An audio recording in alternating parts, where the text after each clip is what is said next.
All right, guys. So I'm starting a new series dedicated to the films of Christopher Nolan.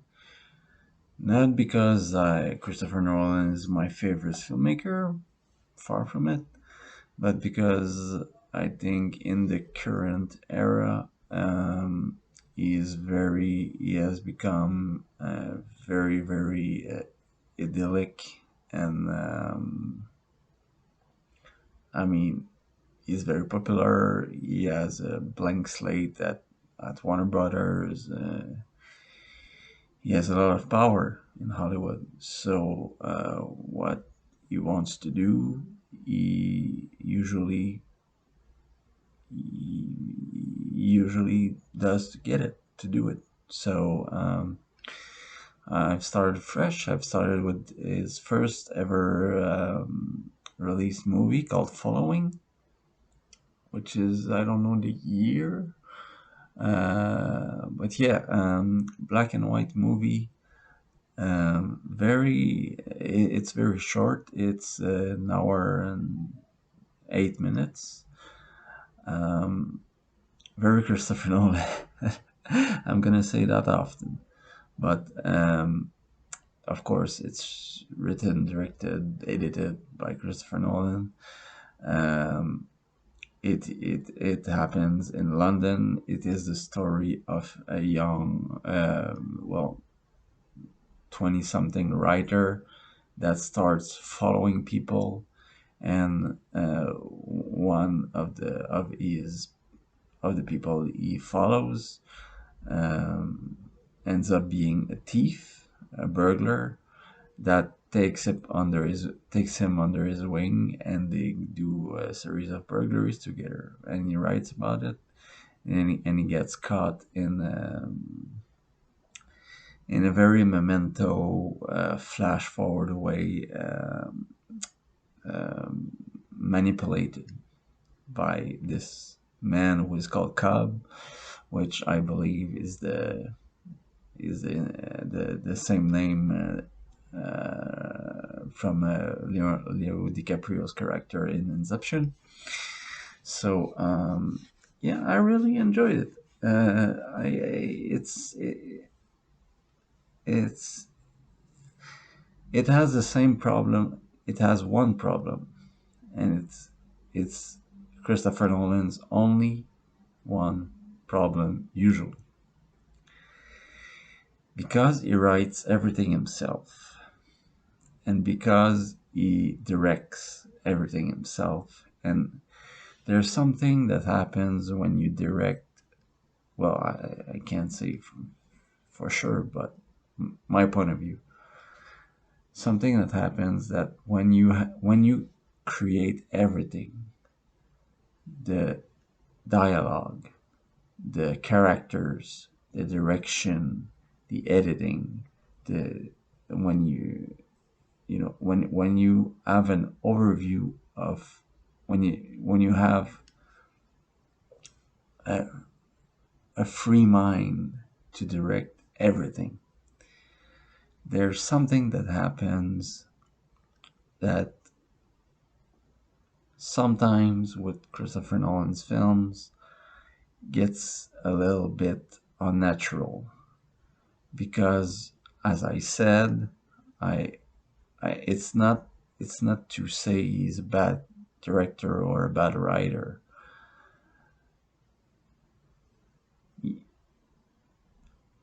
And of course, I'll review all of his movies except the Dark Knight trilogy, because if you don't know, I've said my piece about the Dark Knight trilogy. So yeah, and I think his better movies are way better than the Dark Knight trilogy. It's not even don't even count in it in. But of course, for now, my favorite movie of his is still Inception. I mean, it's still has a mix of very emotional. The music plays a big role in it. I think Leo's acting is great. I think the emotional chord is kind of manipulated again, but still resonates. But I'm not here to talk about Inception. So, following unknown actors, unknown. It happens in London, black and white, and it goes. So yeah, but yeah, I just want to touch on the fact that when you write, when you direct what you write, and it's all your vision, because for Christopher Nolan, it's always been this way. He writes what he wants. He has an idea. Christopher Nolan has a lot of good ideas, but sometimes these ideas go a little bit too far for what for his vision, and his idea gets manipulated, and it creates some kind of effect when it creates a lot of holes, to be straight about it. But again, who am I to complain? So yeah, following interesting again, like a lot of Christopher Nolan's protagonists, apart from his the, his job, he doesn't have any really. He's like they say in the movie, he's the perfect culprit because he's a loner. Apart from being a loner and a wannabe writer, we don't know squat about the guy. We don't know anything. We don't know. He doesn't have an arc to say, really. He doesn't have a personality, or he's just a protagonist, like in Tenet or in Inception. That's why I liked more the because Leo's character had more of an arc, and it was very rare in Christopher Nolan's movies, because even in the Dark Knight trilogy, Batman doesn't have any arcs, and that was a big problem for me. And that happens again. He seems to like to play with his idea first, and the characters, whatever. That's what. That's what. That's where the problems come in. Because if you erase the um, the what we don't know, the knowledge of the characters and the richness of the characters. If you erase all that, it's a great movie. It's a really, really entertaining, interesting, uh, good, very fast paced, and again, hour and 8 minutes. But again, you miss the human side about it. You miss. It's all very technical. It's very intricate. It's very complex. It's very. But again, you are on the edge of your chair, and that's a good thing. But again, from the human side and character side and the character's arc and the character's journey, there's nothing at all. So, but that's a thing that we'll talk more again with this series, because I think Christopher Nolan, again, great ideas, great ideas, but he just gets the characters that can get the job done, and he doesn't care for the rest. As long as his idea is developed and flourishes, he doesn't care about much else, because he doesn't edit his movies anymore. He doesn't do the music. He just writes and directs, and but he is not. It's because I've just seen Tenet, and which is his last movie, and I've just watched his first movie ever, and I see the same similarities, the same complexities, the same talent. He is full of talent, Christopher Nolan. Don't get me wrong. He deserves to be where he is because he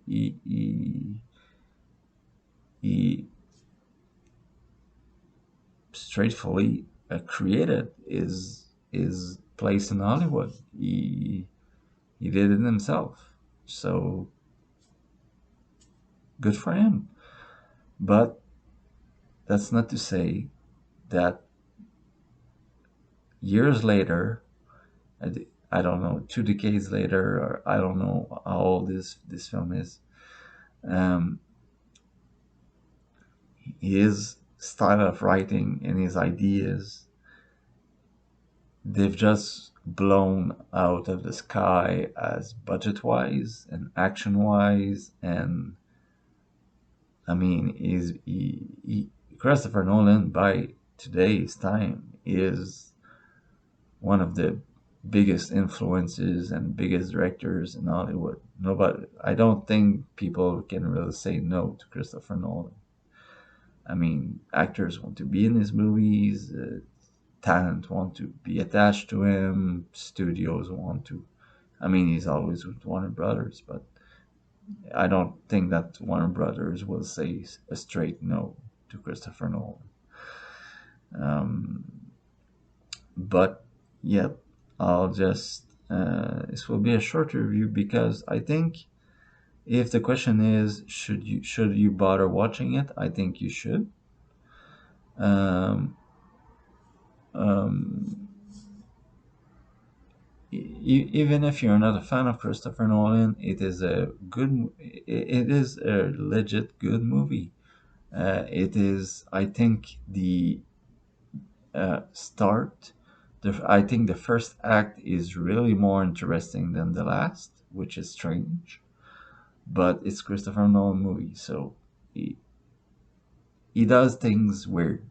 He does things that are not. He's not like Quentin Tarantino, like because who are the big, huge,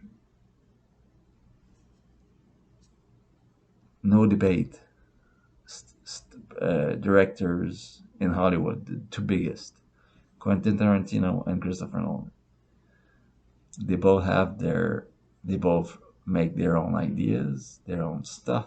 They both write their movies, and they both have carte blanche to, I think, to realize their vision.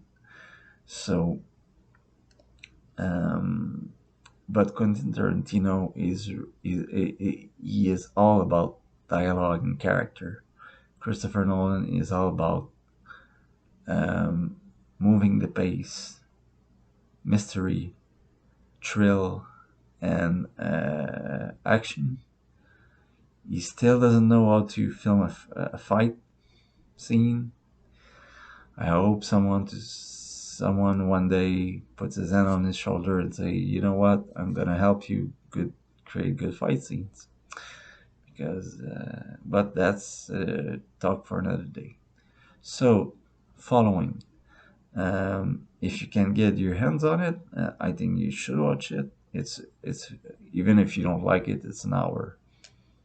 You don't lose much. But I think, yeah, I think the paradox of it is that the first act is really more interesting than the last, than than the climax, than the everything coming together. Of course, you understand that there was a puzzle happening when you were watching it, which I think was Memento beginning to be born in his head. Uh, there are some Memento stuff in the playing with time and playing with uh, when things happen and playing with character distrust and reveals and so forth. But um, again, it looks very smart. It is smart. It is smart. I won't say Christopher Nolan's is smart, but again, it's manipulated because he is a writer and director. So he says all the rules. He decides all the everything that happens, and he decides everything. So when you are God on the film set, when you are the God that does the script and films everything and edits everything,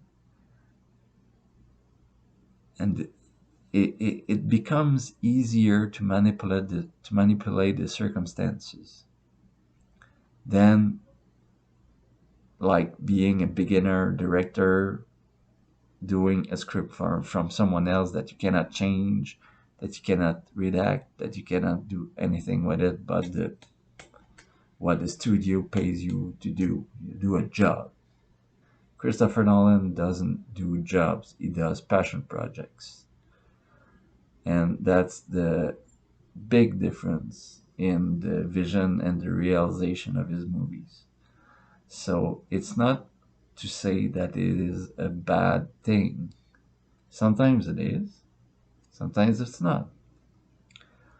I think for the following, it's half and half. I think, no, I'm being a little hard on it. I think it's about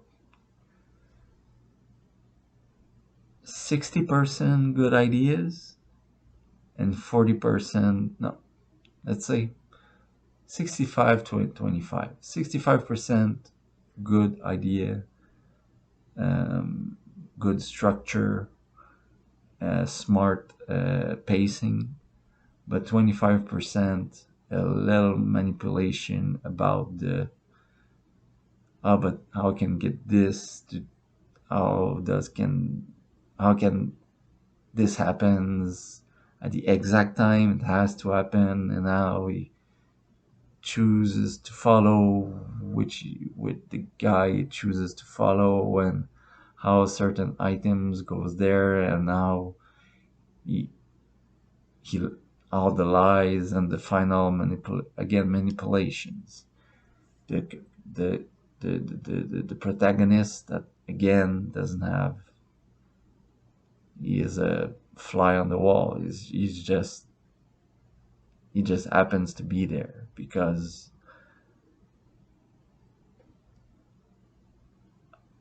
I don't remember even his name.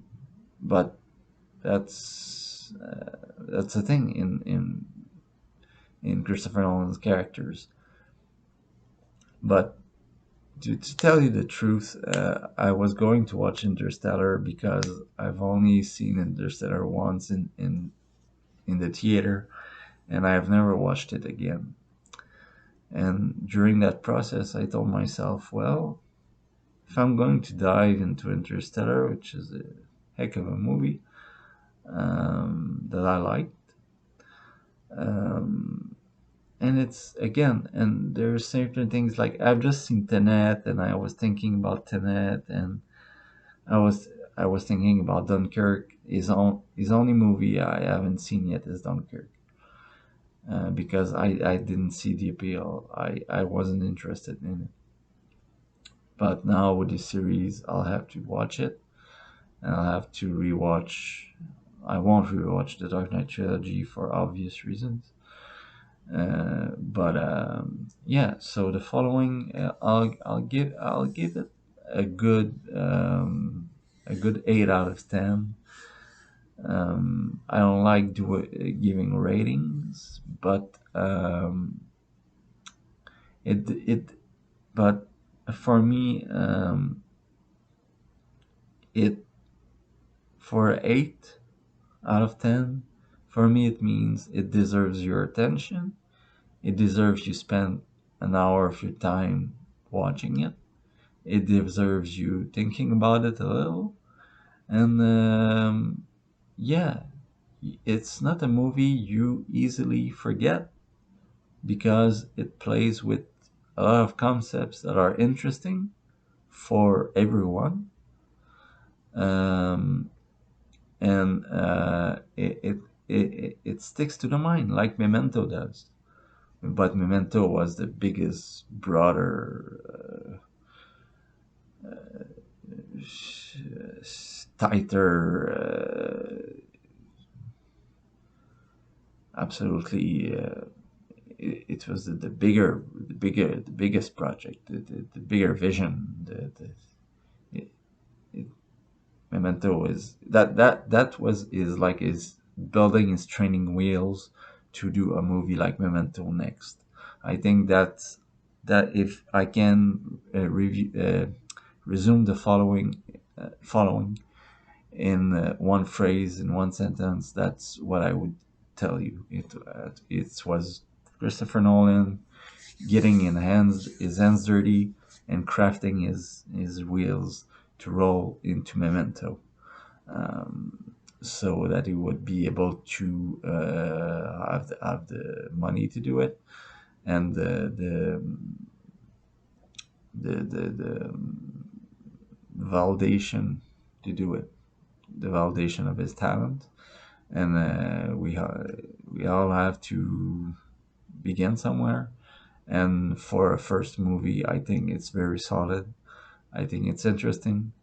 But like I said, I would have preferred that the movie connects more with the first act, which was really more gritty, and the protagonist was really more slick and mysterious with his first idea, because the first idea of following is following people just for the sake of it, for the sake of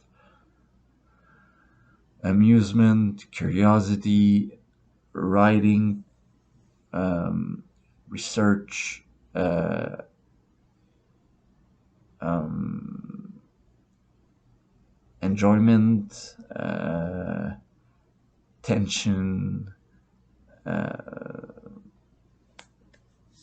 I mean, for the sake of the for the sake of I mean, think about it. Just you tomorrow go on the streets, go to a crowded place, and start following someone, and then another, until you find someone interesting that you follow and follow and follow. I say don't do it, but think about it. It's like the first idea. It's the idea on what this movie is based on. So it's really interesting. So again, Christopher Nolan. I'll finish with this. Always great ideas. Can he um, make them flourish enough to do a great movie about it? That I leave on to your own personal critic on the matter. So yeah, um, I won't say run to see it, but if you have a chance, get a look at it. You'll enjoy it. So cheers, guys. See you on the next Batman thing or something else.